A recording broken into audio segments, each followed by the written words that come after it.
Hello students, आज के इस वीडियो में हम लोग एनसीईआरटी गणित कक्षा 10 के प्रश्नावली 7.2 का क्वेश्चन नंबर 1 और 2 हल करने वाले हैं।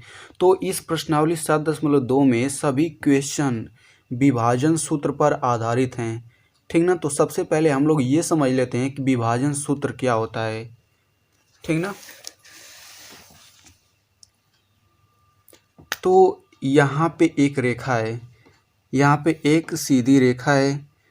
इस बिंदु को हम लोग ए मान लेते हैं, इस बिंदु को बी मान लेते हैं। अगर मान लीजिए ए का निर्देशांक दिया गया है x1, y1 और बी का निर्देशांक दिया गया है x2, y2। ठीक ना। यानी कि इन दोनों बिंदुओं का निर्देशांक दिया गया हो और इसमें अगर मान लीजिए कह रहा है कि बी यहाँ पे कोई बिंदु P है। ठीक। यानी ए बी का निर्देशांक दिया गया है और यहाँ पे कोई बिंदु P है और जो ये बिंदु P है इस रेखा ए बी को यम1 संबंधे यम2 के अनुपात में विभाजित करती है। यम1 संबंधे यम2 के अनुपात में ये बिंदु इस ए बी रेखा को विभाजित करती है। तो इस P बिंदु का निर्देशांक कैसे ज्ञात करेंगे। ठीक ना। तो इस P बिंदु का निर्देशांक हम लोग विभाजन सूत्र का प्रयोग करके ज्ञात करते हैं। यम1 संबंधी यम2 का मतलब ये हुआ कि इस AP की लंबाई और इस PB की लंबाई, इन दोनों का अनुपात यम1 संबंधी यम2 होगा। इसको लिख देता हूँ, PA बटा PB बराबर यम1 अपान यम2। ठीक ना। तो इस P के, चूँकि हमें P का निर्देशांक ज्ञात करना है तो इस P के निर्देशांक को x, y मान लेता हूँ। ठीक। तो विभाजन सूत्र से इसमें x का मान होगा x बराबर यम1 इंटू x2 प्लस यम2 इंटू x1 अपान यम1 प्लस m2। ठीक। ये तो x का मान हो गया, यानी कि x निर्देशांक, और अगर y निर्देशांक बात करें तो ये हो जाएगा y बराबर m1 x2 की जगह y2 हो जाएगा, m1 y2 plus m2 y1 हो जाएगा। फिर नीचे तो m1 अपान m1 प्लस m2 तो रहेगा ही। तो इस तरीके से इस फार्मूले में हम लोग m1 m2 x2 x1 y1 y2 का मान रख के हम लोग x और y का मान निकाल सकते हैं, यानी कि इस बिंदु P का निर्देशांक ज्ञात कर सकते हैं। ठीक ना। तो यही विभाजन सूत्र है। तो अगर आपको ये विभाजन सूत्र अभी भी समझ में नहीं आया तो हम लोग प्रश्नावली जब हल करेंगे तो और अच्छे से समझ में आ जाएगा। ठीक ना। तो चलिए सबसे पहले हम लोग प्रश्न नंबर 1 को हल करते हैं। तो इसमें कहा जा रहा है कि उस बिंदु के निर्देशांक ज्ञात कीजिए जो बिंदुओं इतने और इतने को मिलाने वाले रेखाखंड को 2 संबंधित 3 के अनुपात में विभाजित करता है। ठीक ना। तो सबसे पहले हम लोग चित्र बना लेते हैं। तो ये सीधी रेखा हो गई, इसको हम लोग A मान लेते हैं, इसको हम लोग B मान लेते हैं। ठीक। तो A का निर्देशांक दिया गया है -1, 7 दिया गया है, तो लिख लेते हैं -1, 7। B का निर्देशांक दिया गया है 4, -3, 4, -3। ठीक ना। तो इसमें एक बिंदु दिया गया है, इसको हम लोग P मान लेते हैं। कोई बिंदु दिया गया है जो इस AB रेखा को 2 संबंधित 3 के अनुपात में विभाजित करता है, यानी कि PA बटा PB बराबर है 2/3। ठीक।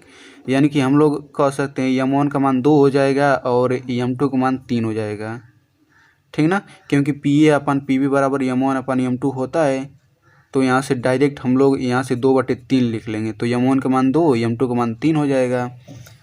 तो इस हमें P का निर्देशांक ज्ञात करना है, तो इसको हम लोग x और y मान लेते हैं, इसका निर्देशांक। ठीक ना। तो ये जो पहला वाला होता है ये यम1 का मान होता है, ये तो मैंने पहले ही बता दिया। ये यम2 का मान होता है और ये हो जाएगा x1 का मान, ये हो जाएगा y1 का मान, और इधर x2 का मान और y2 का मान। ठीक ना। अब हम लोग फार्मूला लिख लेते हैं विभाजन सूत्र से।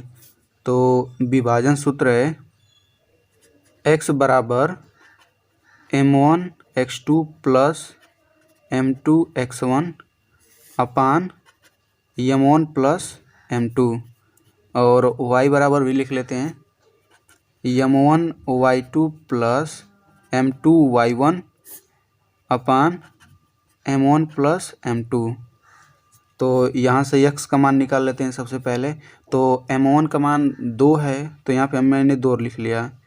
x2 का मान हो जाएगा 4 प्लस m2 का मान हो जाएगा 3, x1 का मान हो जाएगा -1 बटा m1 प्लस m2 यानी कि 2 प्लस 3। इसे हल कर लेते हैं तो ये हो जाएगा 4 दूना 8, फिर 3 प्लस 3 का -1 में गुणा करेंगे तो ये हो जाएगा -3 बटा 3 2 5। तो इस तरीके से ये आ गया 5 बटा 5 बराबर 1, यानी कि x का मान 1 आ गया। अब y का मान निकाल लेते हैं। तो m1 का मान है 2, y2 का मान हो जाएगा -3 प्लस m2 का मान हो जाएगा 3 और y1 का मान हो जाएगा 7, फिर बटा m1 प्लस m2 यानी कि 2 प्लस 3। तो ये हो जाएगा 2 3 6 यानी कि -6 प्लस 7 तरीक 21 बटा 5। 21 में से 6 घटाएंगे तो ये आ जाएगा 15, नीचे है 5 तो 5 3 15। तो इस तरीके से x बराबर 1 आ गया, y बराबर 3 आ गया। तो इसलिए p का निर्देशांक हो जाएगा 1,3। तो ये हो गया आंसर। अब चलिए बढ़ते हैं दूसरे क्वेश्चन की तरफ। तो दूसरा क्वेश्चन भी बहुत ही सिंपल क्वेश्चन है, तो इसे हम लोग पढ़ लेते हैं। सबसे पहले इसमें कहा जा रहा है कि बिंदुओं 4, -1 और -2, -3 को जोड़ने वाले रेखाखंड को समत्रिभाजित करने वाले बिंदुओं के निर्देशांक ज्ञात कीजिए। ठीक ना। तो सबसे पहले हम लोग एक सीधी रेखा खींच लेते हैं, इसमें इसको a मान लेते हैं। तो इसका निर्देशांक दिया गया 4, -1, इसको b मान लेते हैं, इसका निर्देशांक दिया गया है -2, -3। ठीक ना। तो ये जो ए बी रेखा है इसको अगर हम लोग 3 बराबर भागों में बांट दें, तो यहाँ से बांट दे रहे हैं और यहाँ से समत्रिभाजित मतलब इस इतने की लंबाई, इतने की लंबाई और इतने की लंबाई, ये तीनों बराबर होगी, यानी कि एक समान 3 भाग में बांटना। ठीक। तो यहाँ पे जो ये 2 बिंदुएं बन रही हैं इन्हीं दोनों का हमें निर्देशांक ज्ञात करना है। तो इस वाले को हम लोग C मान लेते हैं, इस बिंदु को हम लोग D मान लेते हैं। ठीक। तो सबसे पहले हम लोग बिंदु C का निर्देशांक निकालेंगे, उसके बाद बिंदु D का निर्देशांक निकालेंगे। तो बिंदु C का निर्देशांक निकालने के लिए हमें सबसे पहले अनुपात चाहिए कि बिंदु C रेखा AB को किस अनुपात में विभाजित करता है। ठीक ना। तो चूंकि ये तीनों एक समान मतलब बराबर हैं, ठीक ना, तो इसको हम लोग 1 मान लेते हैं, यानी कि C से पहले वाले C से A तक इसको 1 मान लेते हैं और C के बाद B तक इसको हम लोग 2 मान लेते हैं, C से लेकर B तक। क्योंकि यहाँ से देखिए, अगर देखें ये एक भाग है केवल और इसमें 2 भाग है, इसलिए हमने 2 लिया। तो C के लिए m1 का मान 1 हो जाएगा और m2 का मान 2 हो जाएगा। और ये तो पता ही है कि ये x1 का मान है, ये y1 का मान, और इधर ये x2 का मान हो जाएगा, ये y2 का मान हो जाएगा। ठीक ना। तो आई होप आपको समझ में आ रहा होगा। तो सबसे पहले हम लोग लिखेंगे बिंदु C का निर्देशांक। बिंदु C का निर्देशांक बराबर, सबसे पहले x का मान लिख लेते हैं। तो x का मान है m1 x2 plus m2 x1 अपान m1 प्लस m2। ठीक। कामा, अब y का मान लिख लेते हैं। तो ये हो जाएगा m1 y2 plus m2 y1 अपान m1 प्लस m2। अब इन्हीं में अब हम लोग मान रख लेते हैं। तो m1 का मान तो यहाँ पे 1 है ही, तो m1 का मान हो जाएगा 1 गुणा x2 का मान हो जाएगा -2, तो यहाँ पे ये हो जाएगा -2, फिर प्लस m2 का मान हो जाएगा 2 गुणा x1 का मान हो जाएगा 4 बटा m1 प्लस m2 यानी कि 1 + 2 कामा m1 का मान है 1 गुणा y2 का मान हो जाएगा -3 प्लस m2 का मान हो जाएगा 2 गुणा y1 का मान हो जाएगा -1 यहाँ से, फिर बटा m1 प्लस m2। तो ये हो जाएगा -2, 4 दूना 8 बटा 3 कामा ये हो जाएगा -3 -2 बटा 3। तो यहाँ से ये हो जाएगा 8 में से 2 घटाएंगे तो 6 आएगा, और 3 से 6 में भाग देंगे तो कितना 2 बार जाएगा। तो ये हो जाएगा 2 कामा और इधर 3 2 5 यानी कि ये आ जाएगा -5 बटा 3। तो सी का निर्देशांक इतना आ गया, ठीक ना। तो अब हम लोग डी का निर्देशांक ज्ञात करेंगे। तो यहाँ से देखिए, तो डी का भी निर्देशांक ज्ञात करने के लिए हमें ये ज्ञात करना पड़ेगा कि ए बी को बिंदु डी किस अनुपात में विभाजित करता है। तो डी से अगर बाएं साइड देखें यानी कि डी ए अगर देखें तो ये 2 खाना है, तो डी से पहले वाला 2 हो जाएगा और डी के बाद केवल 1 है तो ये 1 हो जाएगा, यानी कि इसमें m1 का मान 2 हो जाएगा और m2 का मान 1 हो जाएगा, ठीक। तो हम लोग लिखेंगे, तो इसमें भी लिखेंगे बिंदु डी का निर्देशांक बराबर m1x2 प्लस m2x1 अपान m1 plus m2 m1y2 plus m2y1 अपान m1 प्लस m2, इतना हम लोग लिखेंगे, ठीक।